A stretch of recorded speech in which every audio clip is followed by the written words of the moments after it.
This morning, fired Uvalde Police Chief Pete Arredondo is back in the headlines after receiving an honorable discharge from the state. Arredondo was fired back in August with a general discharge for his delayed response to the Robb Elementary shooting, but he won an appeal to clear his record.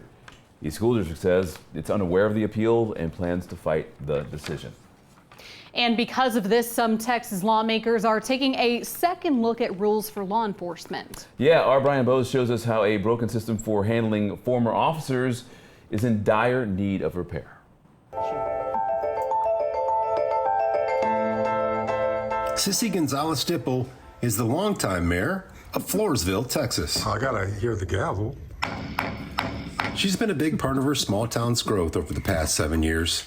But a few months ago, that growth was stunted. I got an email from the San Antonio Express News and my jaw dropped. Floresville had hired what's known as a wandering officer. Immediately got together and figured out, or tried to figure out with our police chief, what had happened, how it happened. What happened was that the city had hired Matthew Luckhurst, the police officer fired from the San Antonio PD after providing a homeless woman a sandwich filled with dog excrement. I called it a black eye, and that's exactly what it was.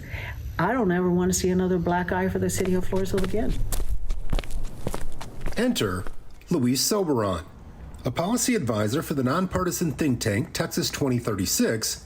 He's in Austin, trying to make legislative change so that black eyes like Floresville's can be avoided. The Texas Commission on Law Enforcement, the agency that licenses, regulates, oversees peace officers and law enforcement agencies across the state, it is currently under review again. A sunset review process, which is usually a formality for state agencies, first took place in 2021, and the report that followed was eye-opening. Pretty stark. It said that the way we regulate law enforcement in Texas is toothless, is fundamentally broken, is largely ineffective. It's become a deeply flawed system. Soberon points to an F5 report as part of the problem. So this is a form that's filled out anytime an officer leaves for whatever reason. There are only three options.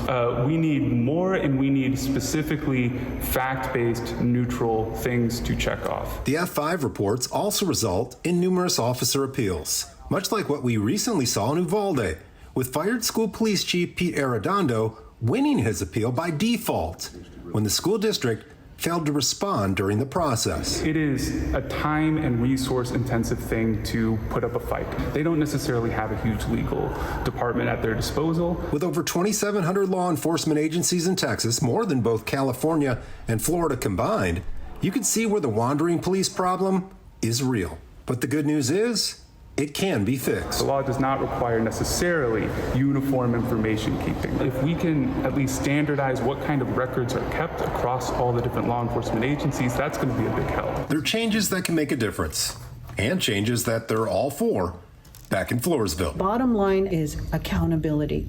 Accountability to the citizens of whatever community that you're in, and you want everybody to be safe. You want everybody to have the best that they can possibly get.